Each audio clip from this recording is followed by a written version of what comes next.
We're here near Colchester in Essex with farmer Tom Bradshaw. Now you're well into your spring cropping, so how is it looking? Yeah, so we're probably about 80-85% of the way through harvest now. We moved on very quickly. We're probably 50% through our spring cropping, and I guess it's exactly what we expected, that once we've got onto the spring cropping, yields are probably a third below average.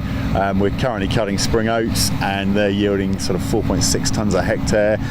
We'd normally be looking for over 6.5 tonnes a hectare probably, and so yeah, very disappointing crop, but I guess it's what we expected really. And what about quality? How's quality looking? Yeah, we're a little bit dubious on the quality at the moment. It does look like the specific weight could be a bit lower than ideal, so we might be dealing with something sort of 46, 47 kilos rather than over 50. So yeah, that's going to be a bit challenging, sort of exactly what the end home is for that. And you've cut some spring barley as well. How's that looking? Yeah, so we've probably cut about 100 hectares of spring barley. It's averaging just over the 4.5 tonne a hectare mark. So yeah, again, way below the sort of 6.25, 6.5 tonnes that we'd normally be looking for.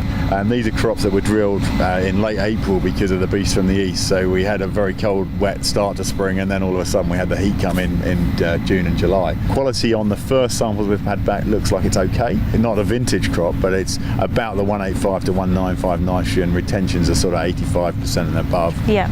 I mean, you're doing about 40% spring cropping on your farm. Will this season affect how much you put to spring cropping? Or is it more of a long-term approach? I was going to say the spring cropping for us is part of the whole approach to managing our grass weed burden and just having a sustainable rotation going forward. So the knee-jerk reaction might be to say, well look, we've got to put winter barley in instead of spring barley, but actually we're growing these crops for a reason, and I don't think there's going to be any massive reaction to the sort of our cropping plans for next year.